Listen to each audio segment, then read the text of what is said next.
Welcome back to Podcast Recovery, everyone. We are your hosts, David O. And Eric V. Today we are joined by our very special guest, Jackie. How are you doing today? I'm good. How are you? Good. Doing pretty well. Yeah. Doing pretty well. Eric's running late, but, it's okay. It is We what it forgive is, him. It is what it is, So, where are you from, Jackie? From Ontario, Canada.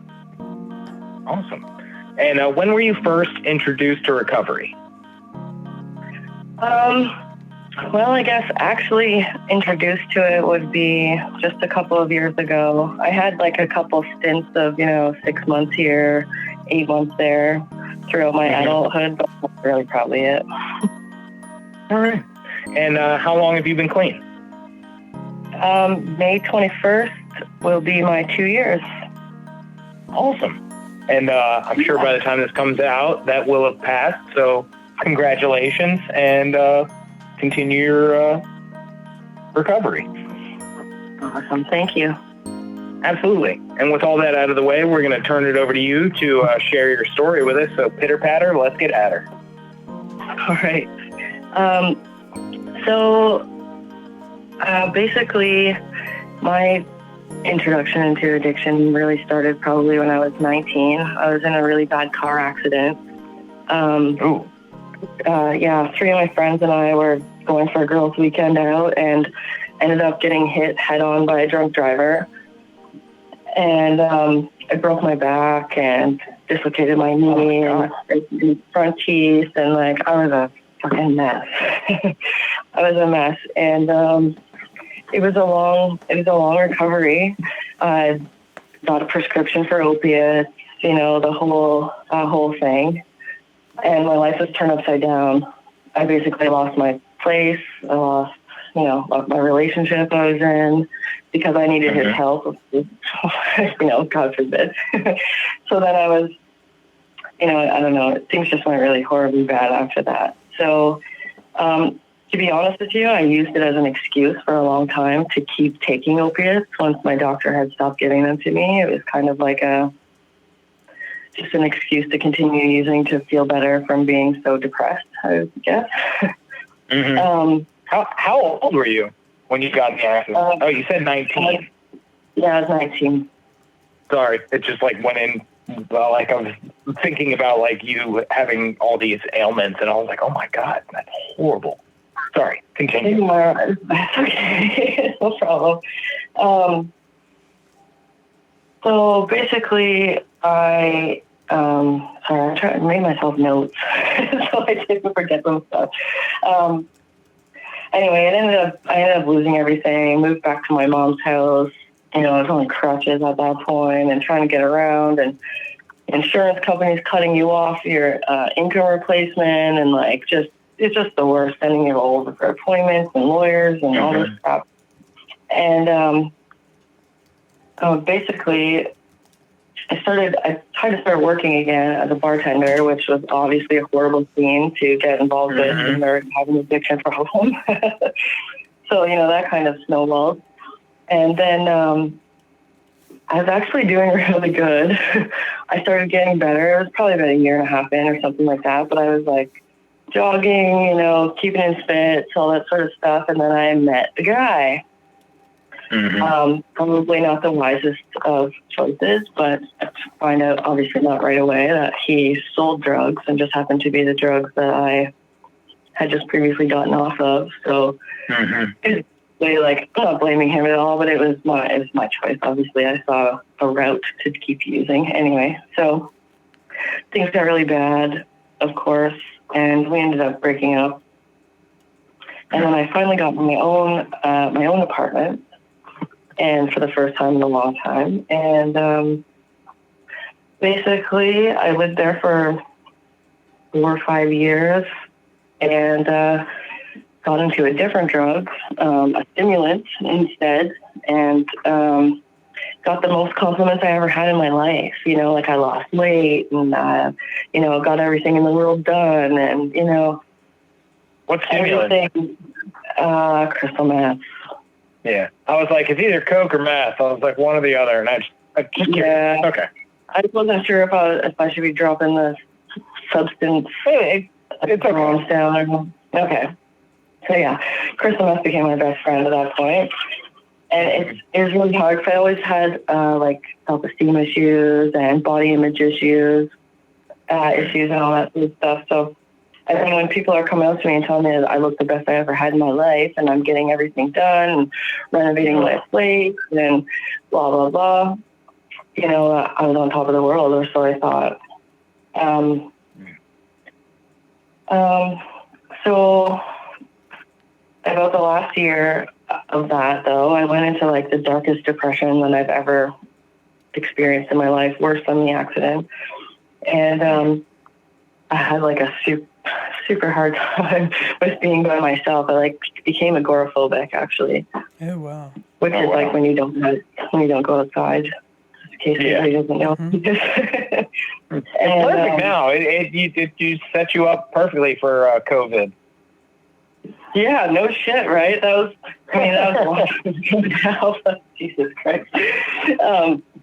So anyway, yeah, that was a few years ago now, but it was just really bad. Like I wouldn't go outside unless it was at nighttime, or it was just to go to the bank to get money from my drug dealer. I eventually packed up and left that place, which was a whole other thing in itself, because I'd spent 5 years renovating someone else's house. It was just, which is fine because it kept me busy and I was happy and it was my place, but I didn't want to leave it really. I had a job offer in British Columbia to do this really cool job and packed up everything I had, took it to like a sea can, one of those storage things at my mom's house, and I was going to move out west, and then found out that the guy was like luring me into a job there, and it wasn't actually with the company. He was like a supervisor with this company, and he wanted me to like live at his house, and it was just the weirdest situation ever. So by that not happening, I ended up being homeless. And I had nowhere to go because I had given up everything, right? And I went and stayed with a friend of mine for a little while. And then I ended up finally getting another place to live, but that wasn't for a few months, and it was kind of rough. And my friend actually from out west moved here. He's like my best friend in the world. And he was going to rehab because he had troubles with opiate addiction out there. And so we had moved in together while we were here. It was like the best time of my life. My one childhood friend moved here. I thought everything was great until he just got out of rehab and found my meth pipe in my truck that I was hiding from him. So that, because I felt so guilty, Of course, I don't want him to relapse, but I was ashamed of who I was. Anyway, so he found that and used some of it, I suppose, because he relapsed again. So that was a whole other guilt trip thing I went through, which was horrible. But anyway, we ended up both relapsing together, and it just kind of was like two old buddies hanging out, getting high. So then I feel really bad for that now. But in the meantime, his brother had found out that he had cancer. He was only like 27 years old or something, so he had left and went back out west. So here I am now again by myself, so it's another pity party good show for me. So I ended up getting into doing fentanyl. Ooh. Yeah, so from one extreme to another, basically, I decided to go from, one side to the other. And stuff in between, so that was a whole nother ball game. I was at a house that I shouldn't have been at, and someone overdosed. And I mean, this was before Narcan and all that sort of stuff. So it's lucky for me that I was there because I was the only one that knew CPR. But I ended up having to revive this guy. And I'm telling you what, guys, it changed my life forever. Yeah. It seemed like it was a fight. Like I had to fight him. I don't even know if he was alive or like what was going on, but he would jump up and like try to attack me. I had scratches down my chest and bruises. And, like I actually had to fight him to try to save his life. It was the craziest experience I've ever dealt with before. That's for sure. Yeah. Yeah. So that happened, and it like flipped me upside down. Then I decided I should probably go to rehab. I was kind of fighting myself for a little while to do that, back and forth. Tried locking myself in a room to try to get clean. Obviously, that didn't work. And then one day, actually, I just was going to cut my mom's grass, and I met this guy that was at my mom's neighbor's house, and I was sober. I've been sober since the day after I met him. So I was on the Suboxone program. I went from like 16 milligrams of Suboxone down to being clean in less than, I think, 3 months. I think 3 months I tapered myself off. I haven't taken another dose. I'm off the program. I haven't relapsed. Everything's good. So then, about a month later, that best friend of mine that had moved here from out west, I got a phone call stating that he had overdosed and died. Yeah, so I mean, that obviously shattered my heart in half. And I made a decision at that point that I was going to change, and I was going to make sure that he didn't die for no reason. And I wanted to help other people because I figured I was such a far gone case, and I was so all over the place that if I can do it, it sure can help someone else can. So I started working with the methadone doctor in his kind of clinic, and I got set up with. I did my first public speaking gig, January 2019. I've been doing like. I'm a part of a committee here that's called People with Lived Experience, and we kind of help mentor like even the political systems and counties and stuff to try to see how we can combat the overdoses, handing out harm reduction supplies, all that sort of stuff. And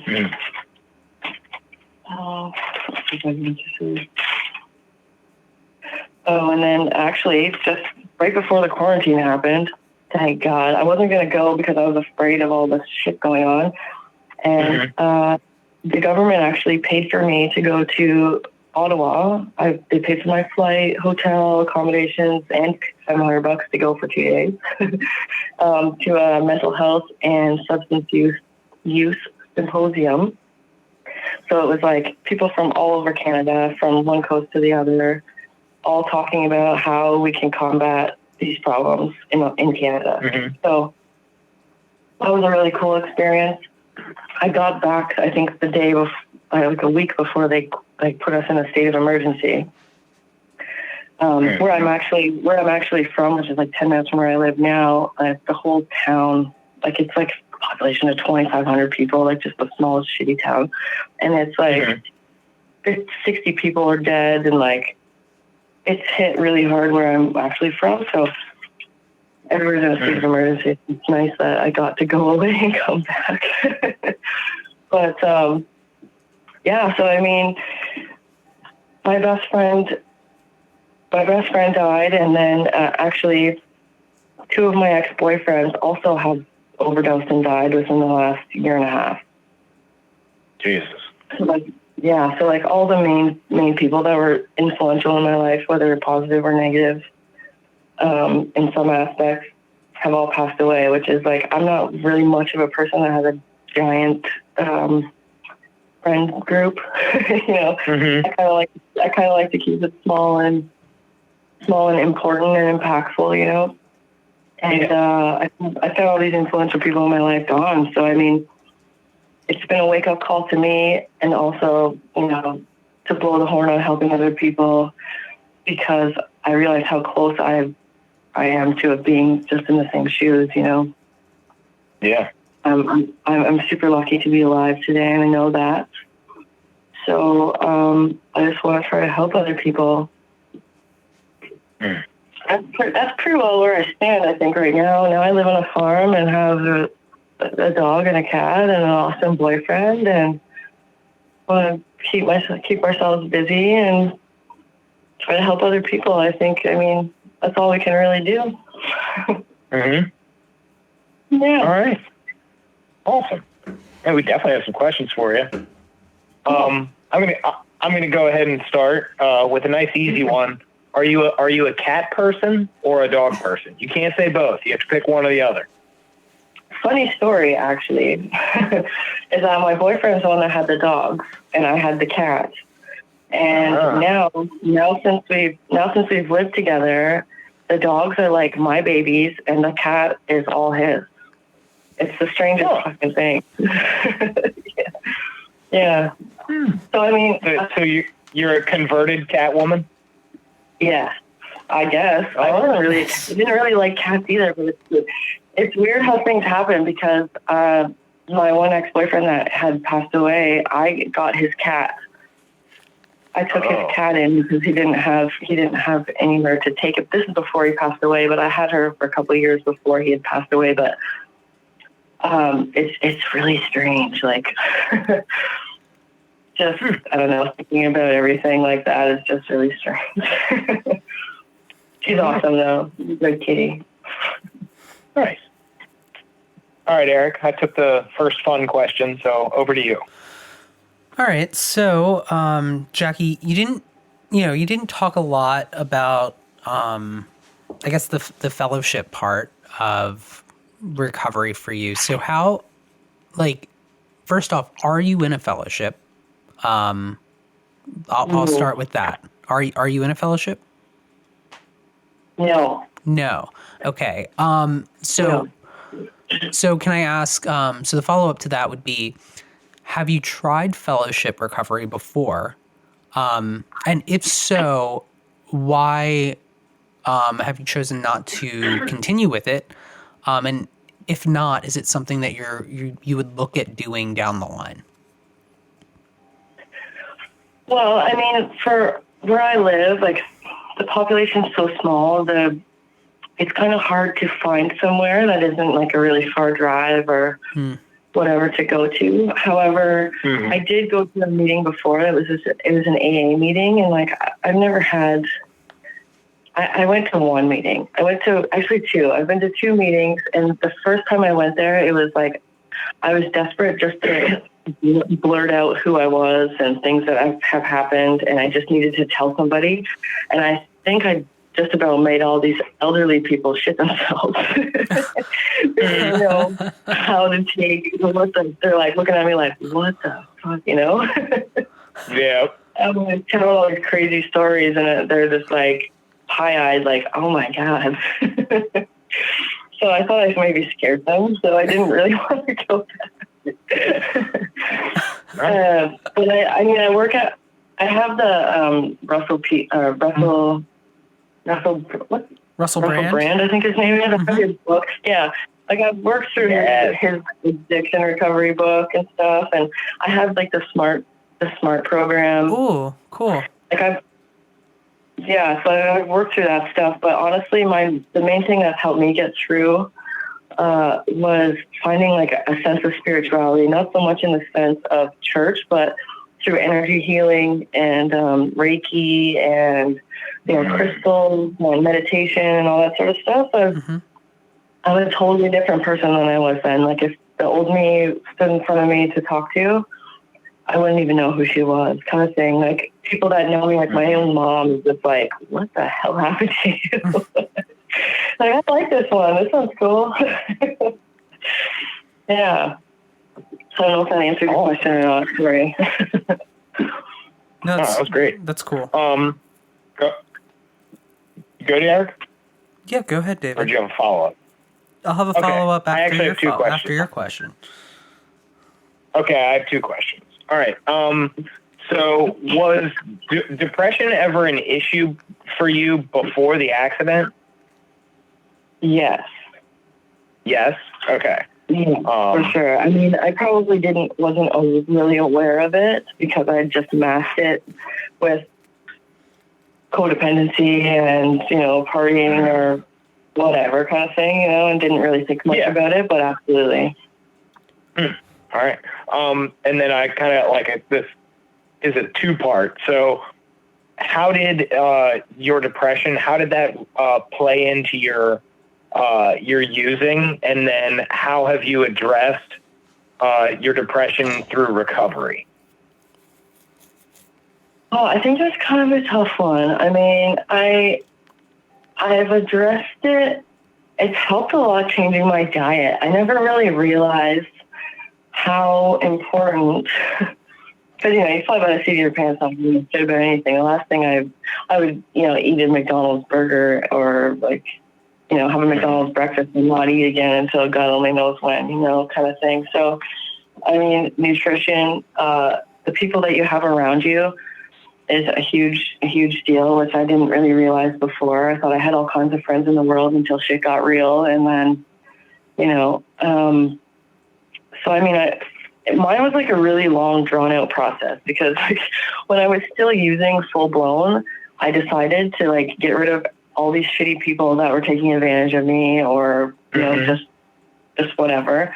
And then I made rules for myself. Like I wasn't going to, I was going to only buy drugs, but not sell them to anybody because I didn't want to influence their lives in a negative way. Although it's my own choice if I want to wreck mine kind of thing. And small little choices like that, or like rules I made, like address my anger first because I was really pissed off. Like I used to fight and like, oh man, I was like the worst tomboy ever. And a pissed off one too, which was horrible. But it just kind of progressed that way. I mean, sometimes I still have bad days and I'm still depressed and I'm still like grieving and that sort of thing. So, especially now with the opiate epidemic, I don't believe that people have really had much time to process their grief due to the, advancement in numbers and never mind this COVID thing going on. And oh yeah, it's just a lot of stuff to process. I mean, I probably, once I catch up one day, I'll be like, holy shit. But it gets me sometimes, my depression. Yeah. I'm not going to lie. There's been times that I've wanted to use. Actually, I forgot to tell you guys, like 6 months after I stopped using, I had this it was like my body was in charge, but not my mind. It's the strangest thing. But somebody messaged me on Facebook or something and was like, I have this and that. And I was like, jumped up out of bed and was going out the door before I even knew what the hell I was doing. And like my boyfriend standing outside the end of the driveway watching me pull away, like, where the fuck are you going? And which is like totally out of character for me. He knew that too, but everybody was afraid, And I ended up going to pick it up, went to pick it up and the guy handed it to me with a Narcan in the other hand and was like, be careful, don't do it while you're driving. Jesus. And I was like, it just was like a smack in the face, like, what the fuck are you doing? Yeah. And I literally came home and sat in front of our fireplace and cried and cried and cried and cried and cried because I knew, my friends just died, my ex-boyfriend had just died, everyone's freaking dying around me, and I still, for whatever reason, had this force that took me there, and I just felt so helpless, and this was already I hadn't been using for 6 months, but also keep in mind that I've done that stint many times before. And that's, at least a year is that block of time that I feel like is really crucial, up in the air. You don't know if you're going to go back or forward or down the rabbit hole. No. Sorry, I just went on a tangent. No, that's yeah, and it's a good tangent because it really, it's kind of fucked up when your drug dealer is also handing you Narcan. Yeah. Right? Like, that's Canadian. That's Canadians for you. They wouldn't do that in America. They would just give you the bag and be like, "You're on your own." Yeah, right. Fuck you. There you go. I mean, it's you guys are so friendly. They're like this. This is kind of dangerous, eh? You should probably take it easy here, bud. I don't know. It's just a Canadian accent. I apologize. It's like it's awful though that's like a thing that because I mean I've when when I relapsed last time, I did fentanyl of like, you know, some dope that was that had fentanyl in it, and yeah, it fucking drops you. Like, and it's crazy to chase that and know that like you might need Narcan to come back. Like, it's crazy to think that like I might fall out, so I need this to bring me back. Like, and consciously know it. Like, that's so fucked up, you know? Yeah, right?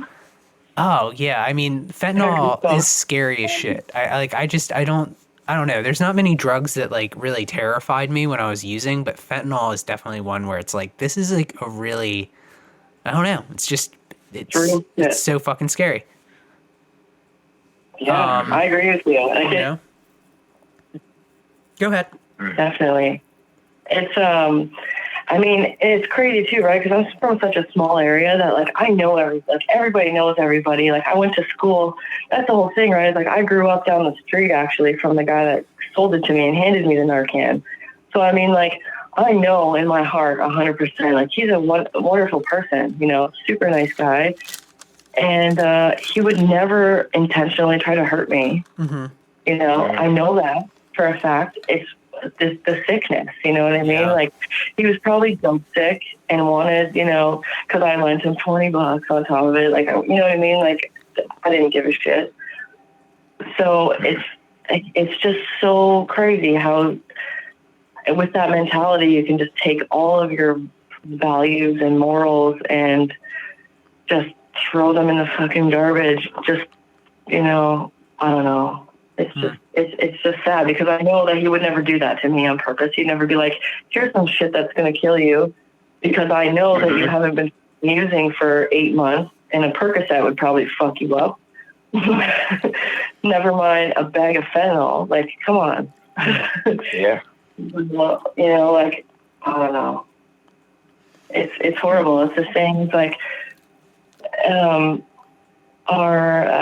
my ex-boyfriend, which was the same guy's like best friend. We all grew up in the same neighborhood, and he didn't have, like, the one guy said that he couldn't go and use at his house or something, so he went into the bathroom at a local pizza shop, and that's where he overdosed.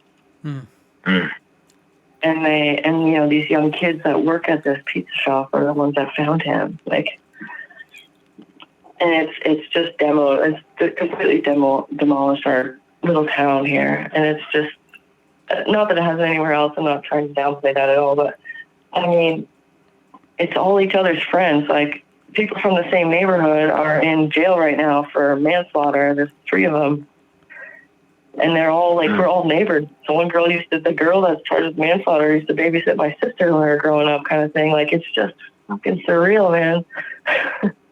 Yeah. It's just a crazy thing. But anyway, sorry, continue. Oh, no. That's no, you're good. So I guess, you know, you were mentioning kind of like being a voice, right, for kind of the dreadfulness of fentanyl. Can you go into a little bit more detail about like what you're doing to kind of, you know, get that out there? Well, I think I started out as like, first it was kind of more for me, I think, than anybody else, because I feel like if I had enough courage to tell people the things that I've done that I hid in the closet and tried to shy away from, or, you know, hide behind this other picture that I had in my mind that people might want to see, that it either gives people hope that we're using, that they were like, hey, she was really fucked up and she could do it, so I probably can. and to free myself from all that shit that I had in the closet that I couldn't come to terms with myself. So I think at first it was more for that. It was more to set myself free, and then it kind of progressed into realizing like the magnitude. From the first time I spoke until now, I mean, more people have died that I know. More families are affected. You know, I heard mothers of these people called me crying their eyes out. Like, the fucking sound of a mother that lost her son is horrifying. You know, it's something I'll never forget in my whole entire life. Like, this shit is hurting people, and it needs to stop. But I mean, the stigma behind it is the real killer for me. And, you know, like when I stand up at these places and say like I'm in recovery from crystal meth and fentanyl, people are like, what? You know, and like she doesn't look, because in people's minds they have this stereotypical idea of what a drug user looks like. Yeah. You know, and I don't agree with it, and I just want to break it and give people a voice and to know that things can be better, or at least support people that are using, so that they actually have a chance to get into rehab rather than die on the street from other diseases that come with, you know, sharing needles or, you know, that sort of stuff. You know, at least keep everybody safe until they get the strength to go to treatment. Yeah. All right. And you talked about giving out like the harm reduction kits and supplies. And that's in the recovery community, that can be kind of a controversial thing, because a lot of people, it's kind of one way or the other, whether people support it or they don't. And so I would just want to hear like your take on what do you think the benefits of harm reduction are, and like how have you seen that play out? Well, I mean, without clean supplies, people can get sicker. And I mean, yes, it shouldn't, being a substance user shouldn't be a fucking death sentence. Yes. Based on, financial abilities or accessibility, excuse me, or, you know, simple things like that should not be a problem. Like I understand, you know, the downfalls of being a drug addict, because I was one. So, I mean, to tell somebody that they're not entitled to like basic necessities, whichever lifestyle that they choose, is really quite ridiculous in my eyes. But I mean, if people are dead or sick, they're not going to get recovered, period. Yeah. And I mean, it's just showing support in a community, because a lot of people self-isolate. They find strength within their own communities of also other addicts that teach them basically not to trust anybody, and you know, people aren't trustworthy and that sort of thing. I like to be a voice to show people that there is people that you can trust. There are ways that you can get help. There are people that give a shit about you. There are people that will help you, and you don't have to give them anything back in return. They just want to help you. Yep. You know, and I think that like my first initial steps into recovery was a hard one for me. Like PTSD and shit alone, when I first like blessed Jay's heart, my boyfriend, he, you know, I don't know what I would have done without him. And he's went through a lot of shit just dealing with me, sorting through my trust issues and stuff that I have had, you know, based on the lifestyle that I had before. Being on guard all the time, in fucking survival mode, steady. Yeah.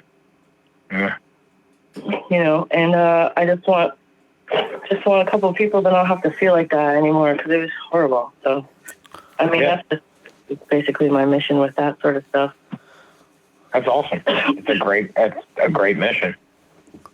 Well, thank you. I mean, it's kind of silly that like the word, like, okay, so like the phrase harm reduction, the fact that people are even against that is just fucking absurd to me. I just need to say that when you ask your question. Yep. Like there's like the way you phrased it, I was like it's so stupid when you phrase it like that people are like, you know what, I'm not for reducing harm.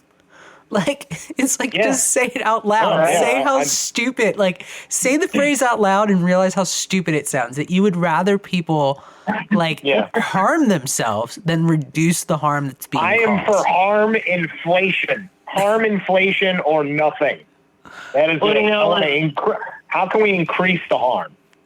Well, a lot of people's opinions on it is that, like, get all the addicts in one fucking spot and blow it up kind of deal. You know, you get those assholes, too.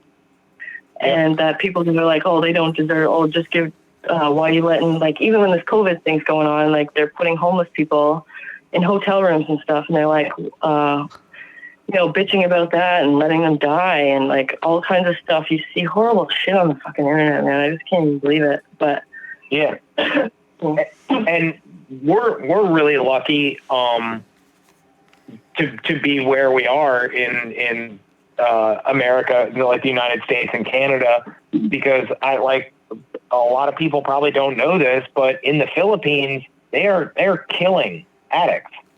Like they're killing us. The president of the Philippines has been, for the last several years, has been rounding up drug addicts and drug dealers and just killing them. No trial, wow. No nothing. And it's like it's a genocide of people who are afflicted with addiction. Like these aren't like soulless creatures just running around. They're human beings. And they have a problem and they need help. And right now, like in 2020, there are addicts who are being killed by their own government just because they see them as basically a lesser being. Like they don't even see them as a human being anymore. And like that's appalling and tragic. And like it's crazy when you actually like look up the numbers of how many addicts have just been murdered by their own government. I didn't know that. Wow. Yeah, it's actually quite horrible. And what's even more horrible, no, I'm not going to go. Nope, not going to go there. It's horrible. Period.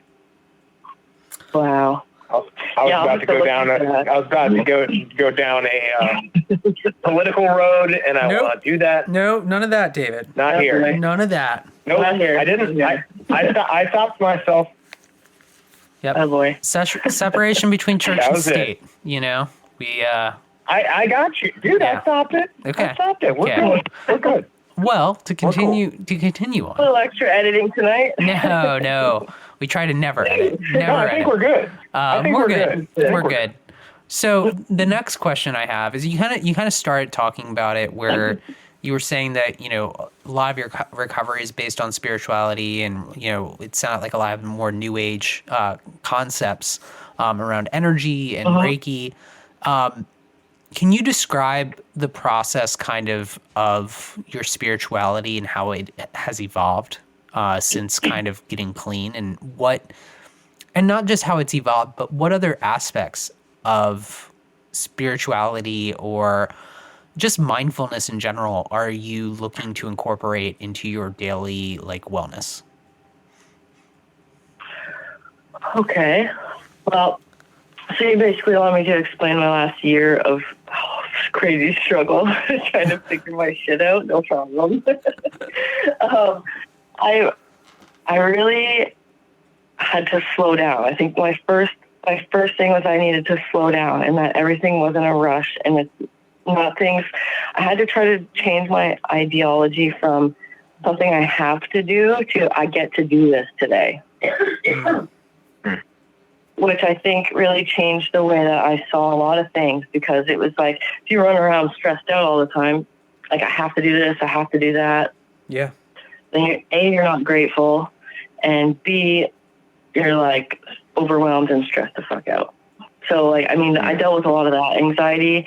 Social anxiety is something I dealt with really badly. So to go into a fellowship, I thought that I needed to get my head straight and my shit together within my own head first before I attempted that whole thing. Anyway, excuse me. So, I basically started trying to do a few minutes of meditation here. At first I thought it was a load of crap. And then it turned into every time I meditate now, it's 40 minutes. And it's gotten me to chill out and center a little bit. But my main introduction to it, honestly, was I went to this shop. It was just a crystals and that sort of thing place. And this lady approached me and she's like, "You have to go and see my friend." And I was looking at her like she had three heads, And I was like, oh, okay, well, I guess I'm going to go there after I leave here. So I went to this other shop and this lady offered me to go into this like copper pyramid. It might sound like completely ludicrous and your viewers might think I'm nuts, but it's like this copper tubing pyramid and you meditate underneath of it. And the shit that I saw in my meditation through my third eye or whatever blew the socks off me. Like I was in like a state of shock. My boyfriend did it too in another one. And like the whole way home, we're like looking at each other like, what the fuck just happened? Like, you want it too? Because that was crazy. So, I mean, it intrigues me and I needed to understand it because I'm more of like a science-based, like facts are facts kind of person, you know? Yeah. Which has very much changed. I think that science is very much behind now that I've learned all these other things that I have. But however, that's another story for another day. I like dived hard into this research about all this stuff and discovered like the different fields and like different people. I don't know if have you ever heard of Joe Dispenza? I think his last name is. No. Maybe. No, check him out. He's super cool. I have a subscription to Gaia, like that network. He's on there a lot, but I just bought like 4 of his books. They're waiting for them for Amazon. But he has basically given a scientific term to all of these ancient spiritual practices from throughout history. Like he's basically hacked it to, it's amazing. It's amazing. And I've basically been hopping on that train and it just basically teaches you how to slow down and how to breathe and how to oxygenate your cells and like grounding and all this sort of stuff. Like I've kept myself busy going down the rabbit hole. This is why I'm okay with being out here in the middle of the country, canning and doing spiritual shit. I don't know. I don't really know what else to say about it other than like, I hope other people check it out or look into it because it's mind blowing. Well, it really is. Doesn't copper have like healing benefits? Like, I've heard that copper has healing benefits. When you were talking about the copper pyramid. Yeah, for sure. It will. It actually purifies water, or like a lot of places. Some places in Europe have copper railings and copper handles. Like if everywhere around here, we wouldn't have to worry about washing our hands every 3 seconds. It actually kills bacteria. Yeah. Same with silver. Silver's antimicrobial as well. That's right. Yeah. So like, getting into this shit has been like a rabbit hole of like fucking colloidal silver and like looking into all these different natural products and like to go.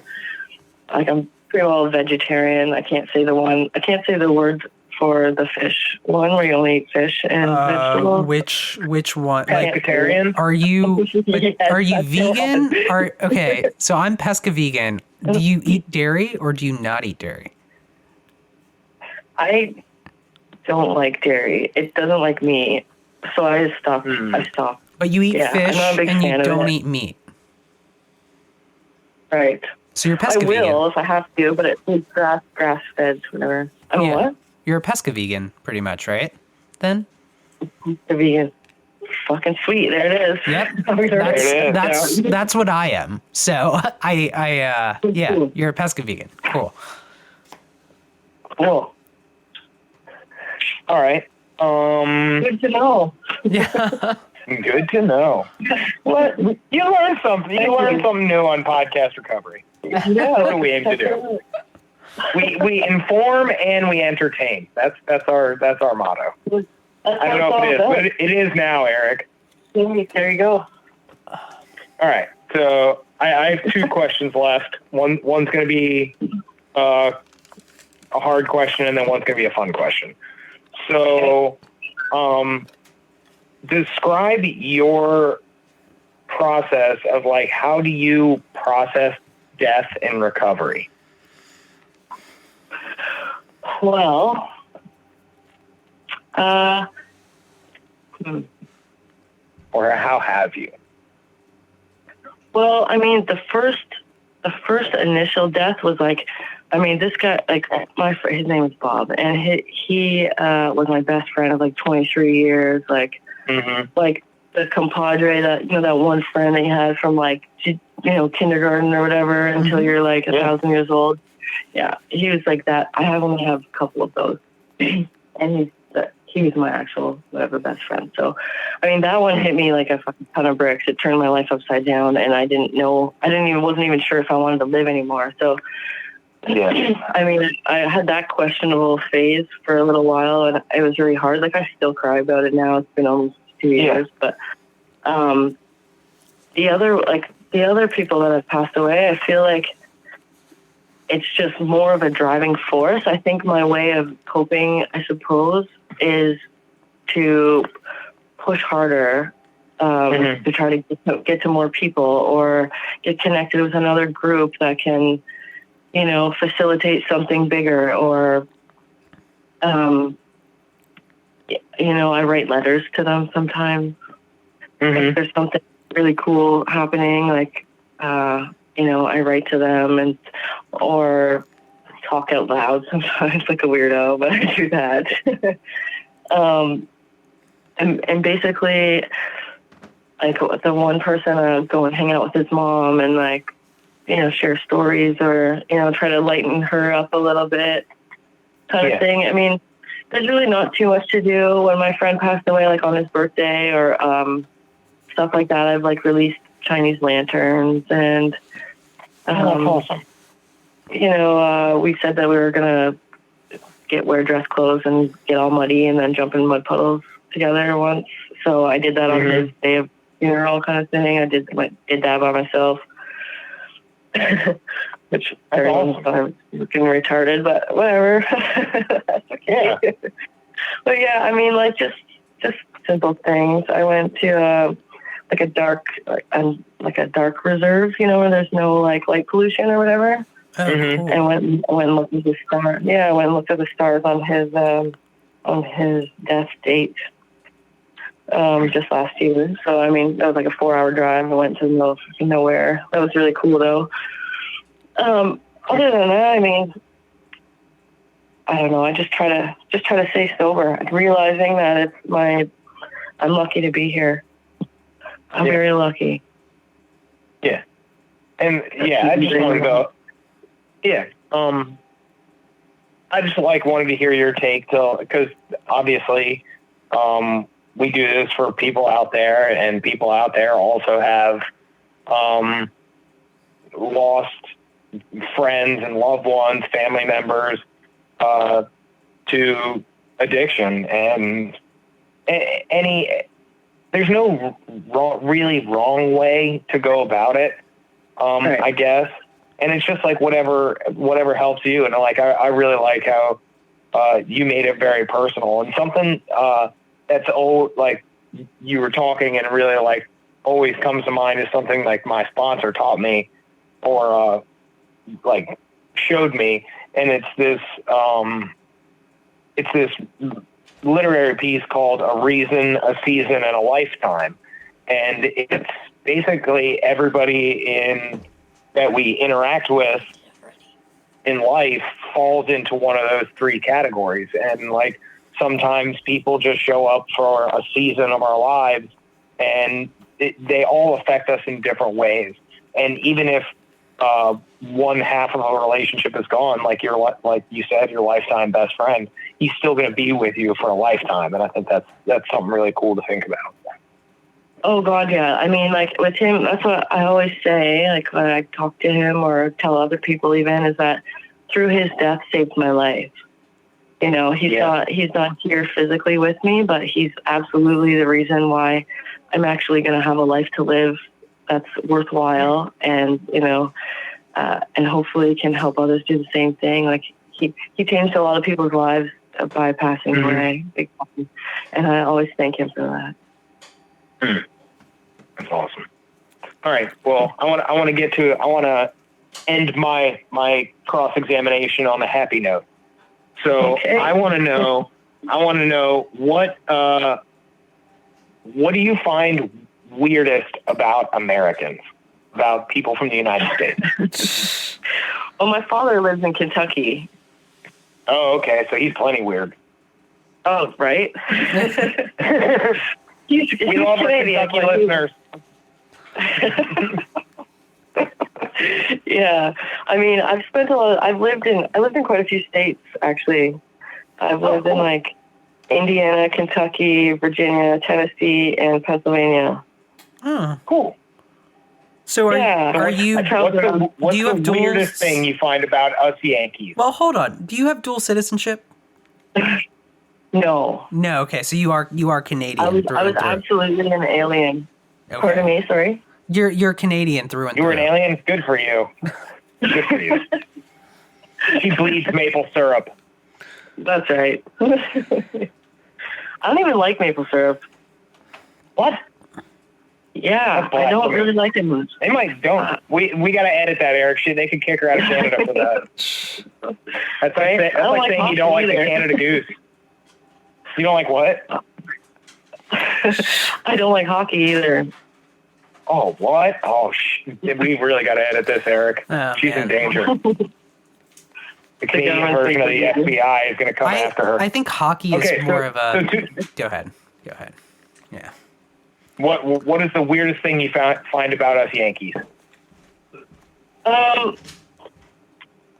I think the fascination, or like the fascination with like my friend always talks about, in South Park, how they have the little Canadian guys and they have the flapping heads, Yes. with the beady Yeah. little eyes. Yeah. So my friend always fucks with me about that, and I don't know. Everyone seems to, and other people have always seemed to think that it's like igloos and like snow huts and shit as soon as you hit the border. And it's just, it's cold here. That's like a fascinating, like, I just don't get that. Because it's not. I don't know. So it's the American misperception of Canada. Mm-hmm. That's what you find. Yeah. Like, Agreed. Get the fuck out of your house and go to Canada. Do that. Yeah. Go to I've been to Toronto. It's an absolutely beautiful city. It's amazing. Yeah, I guess so. It's not bad. I live like an hour from Niagara Falls. So I mean, that's way nicer. But yeah, I've been to Niagara Falls as well. Even yeah, is that nice. close to like Hamilton? Is that the city that's like an hour Yeah, outside that's Niagara actually Falls? where I live around. Okay. Yeah, I live about 30 minutes south of Hamilton. I only know that because of the CFL. That's the only reason I know that. And because I thought about moving to Toronto Cats like go. 5 years ago. Nice. The Hamilton Go Tigers, Cats, go. I think, right? Yeah. Yeah. Yeah, Tiger Cat. Yeah. Cat lady. Were Cat you lady. into the CFL, David, when you were like a child? I know about one Canadian football team, and it was the Toronto Argonauts, and that's about it. But you knew Baltimore had The rival. We had a team. Well, I mean, yes, we had the we had four was it the Stars that were in the CFL. No, they were in Or the was it the USFL. Stallions? We were the Stallions, the Colts, the Baltimore Football Club, and I think we had one other name. But we had at least three, which was fucking ridiculous. I could never in 2 remember. years. I could never remember which one, if it was the Stallions or the Stars, was in the CFL. I won't bore you guys. Didn't we? I could go into some the Stars with the USFL. I could go into some like expansion stuff on the CFL into America, because some of the names were freaking amazing, like the Memphis Mad Dogs and the Lost there were such good names. That's awesome. And really good. If you guys want to go down a rabbit hole, go on Wiki and just go into the CFL's expansion into the US. Teams and logos, first class. Like they were doing something right. You know, kind of like XFL level, logos and team names. No fucking cap to the CFL. No fucking birds. Do you need another fucking team named after a bird? I know we're the Ravens, and that's okay. But I mean, how many birds and cats are there going to fucking be? Let's get a little bit more creative in the names. Like Toronto has the Raptors. The only reason I like the Raptors is because they're the fucking Raptors. Like how many I agree. they're Raptors. Like I just immediately think of Jurassic Park and I'm like, Dope. I'm just saying. Well, to be fair, 4 out of the 5 birds in the NFL make sense. The Atlanta Falcons, I don't get. Atlanta Falcons, I don't understand. Ravens make sense. Philadelphia Eagles, because it's the Declaration where they wrote the Declaration of Independence. Seahawks, because it's fucking Seattle and it rhymes and it's cool. And then the Cardinals was because they had the baseball Cardinals as well. So they had the baseball and the football Cardinals, which is lazy. But that's lazy. That's lazy. That's lazy. And that is some, like, a lot of people don't know We've that, digressed. David. Like, we're getting into some really nerdy football stuff there. Like, you went to, like, the St. Louis Cardinals of NFL and are just expecting people to know that. That's, I know. A lot of people don't know that stuff. But it's that time. I told you, we educate and entertain here. Yeah, you do. It's that time. Go ahead. Well, you're welcome. Now you know some American football shit. But now it's the time, ladies and gentlemen, to go to your favorite part, my favorite part as well. Your favorite part. To the Twitter, ladies and gentlemen. I said my favorite part. Yeah. So, this is from Rich. Have I called you a dick on this episode yet? Because you're probably. Okay. Not yet. Well, I did again. So this is from Rich, and this is a topic. So the way this works is, Jackie, you'll go first, then David, and then myself. It's just a round robin share, and it's a little bit. It's related to something you talked about earlier in resisting temptation. So the topic is, how do you resist temptation? So Jackie, go ahead. Sorry, I was just taking a drink. How do I resist temptation? I like to not maybe put myself in that type of situation, and then remember. I like to remember like the consequences. Remember the life I had and the consequences if I continue to go back full circle. And like I have the energy to keep up my recovery, but not another one. Yeah. I have another relapse under my belt if I want it, but I don't think I have another recovery. So I'm just going to remember that. Yeah, that's perfect.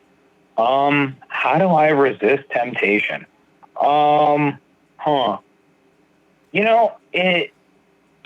It's different for different forms. Like, you know what I mean? Like when it comes to drugs and alcohol, that level of temptation doesn't really affect me so much anymore. It's been 8 years, going on 8 years. So, the mental obsession is gone, like kind of the shine or the luster on drugs and alcohol is really worn off and tarnished. So like you said, like I remember how it is, and it has no attraction, especially alcohol. Like, cause I still go to football games, and like I see these people just getting fucking wasted, and I'm just like, Jesus, that does not look attractive at all. Right. And I work in a restaurant and stoned ass people coming in reeking like fucking bud, and I'm just like, you guys just look stupid. I was like, did I look this stupid? And it's just amazing how like yes, you did. I guarantee I did, yeah. But like at the time, like I was like, oh, nobody notices. I'm so slick. No, you're not. No, you're not. Everybody knows you stink. You're not slick. But then like to the other part, like I don't know, like gambling temptation. It's a lot different. Every once in a while, it's like, hey man, I want to go win some money. When in reality, it's like, hey, I want to go fucking lose some money. I was gonna say, I'm swinging with yeah, like me. Luckily, I've kept my tally pretty well. I mean, it's been years since I gambled, but I'm in the green. I'm in the black, so I'm positive in my money making endeavors gambling. But every once in a while that'll come up. Somebody will be like, hey, let's go to the fucking casino, and it's like, all right, man, I'll go throw away $200. Why not? Fuck it. So that temptation is a little bit harder. And then there's like behavioral temptations, like somebody cuts you off on the highway and like I should be the more spiritual person or take the high road or whatever. And no, I still beat my horn and give them the finger and start yelling out my window. Why? Because I'm still kind of a dick. So like there's various levels of temptation, and you gotta do the best you can to augment your behavior and your patterns to not go back into those same destructive patterns of behavior, whether it's gambling or sex or eating or using drugs and alcohol. So there's lots of stuff you can do, but I think it all starts with your psychology and your attitude and emotions and behavior. Nicely done. Thank you. You're welcome. Eric, how do you avoid temptation besides for never leaving your house? I mean, he gets another cat. That's how he does it. No, it's, I guess I don't get tempted very often, with certain things. A lot of the temptation has been removed, or the desire. Peer pressure doesn't work on me. So that's sort of that temptation doesn't really matter because I just frankly don't care. So, if someone's trying to peer pressure me or tempting me to do something, I'm just like, okay, whatever. Okay, I got one for you, Eric. Go ahead. What about like the temptation to sort of start getting into a little bit of gossip or negative talk about people? 'Cause that can be that's a slippery one. Well, luckily for me, I don't hang out with anyone right now. So okay. I'm just saying because both of us are guilty of that. We with are. each other. Like we are definitely in the committed past. some character assassinations. I don't, but I feel like I've gotten leaps and bounds better. We both have. And yes, what you're talking about something where there was a third party in those conversations or a catalyst to those conversations, and that person's not really around anymore. So yeah, like but it still happens from time to time. Not as much as it used to. I don't feel like I am like, yeah, sometimes, you're going to shoot the shit, right? And you're going to talk like, I mean, it is natural to do that, but I don't think we go out of our way to do it anymore. It just will happen kind of in normal conversation, and it doesn't like last. It doesn't, necessarily hurt people like it used to. So it's, I mean, again, at the end of the road, that's like progress, not perfection. Like we're not hurting people. Like we might be like, oh man, like, what he did was fucking stupid. Like, why the fuck is he doing that? That doesn't make any sense at all. And like, we might shit on him for a few minutes and then like we move on. Right. But that's like, and we're like, but he's a good guy though. That is going to happen no matter what forever. Like we can try our very best to like, I don't know what type of like internal change I would need to do to not think that type of a thought, because that's like really base level, like morals and like what you believe in. Like if someone's doing something you don't believe in, and I'm like, can you fucking believe that David was driving like an aggressive dick the other day? Like, who, like, what the fuck? Like, he has a driver's license? Like, he was weaving in and out of traffic and honking his horn? Like, he's a fucking asshole. And, like, if I say that, right, and, like, I'm talking shit to someone else about it, like, that is, like, I don't believe in aggressive driving, and I think that's wrong. Or if, like, someone's doing something where I feel like they're in like the loop of like insanity, thinking that like something's gonna change. And then like, even though they've asked for my suggestion and said like, you know, they're like, what should I do? And I say like, you should do this. And then like, you keep doing the same thing. I'm gonna say that's fucking stupid. Like, I don't think it's gossip at a certain point. It's just like, you're not fucking listening to me telling you like that I don't like agree with what you're doing. Especially when you ask me what you're doing. But I mean, things like temptation, like, okay, here, high fructose corn syrup. I haven't had high fructose corn syrup in a long time. Hard. So I'm actually about to like try to give up most sugar. It's pretty hard to give up all sugar. That's not like really practical, but giving up. Fuck that, I love sugar. And that's why you're going to get diabetes, you know? But I don't like it that much. Jesus. So, but like I can cut it out, right? Like I can avoid certain foods. So when I will get tempted, especially when I travel, and I'm not traveling now, to buy gummy bears. I like gummy bears. They have some type of corn syrup. I'm not sure it's high fructose, but I like gummy bears, and when I travel, I usually buy them. So love gummy bears. They're great. They're the best. They aren't vegan, by the way, if anyone's going to come at me at that. I understand what gelatin's made out of, and I'm not going to destroy that for everyone who's listening right now. Oh God. But I love gummy bears. It's one of my concessions. But, you know, I'm starting to like wean myself off of like certain types of sugar and food so that I can try to like become more healthy. And like, yeah, I'm fucking healthy. Like I work out every day. I eat really well. Yeah. Yeah. Do I eat a few gummy bears every day? Like, do I eat like 10 to 15 gummy bears? Yes, I do. Does it matter if I cut them out? Probably not. But I want to because I want to be healthier. So like eventually it'll be like, I can't have that. Don't give up your gummy bears. I am giving up my gummy bears. I am, David. Don't do that. I am. Okay. I don't agree. I don't agree with that. So I'm going to switch them out for healthier. I'm going to switch them out for healthier, more organic, like, you know, gummy bears. Just not like Harborough. I know. No. One day I'll convert you, man, to like this, you know, natural organic life. No, you won't. Yeah. No, you won't. What about the temptation to keep working, Eric? That's I don't know if that's more of a temptation or like a guilt thing.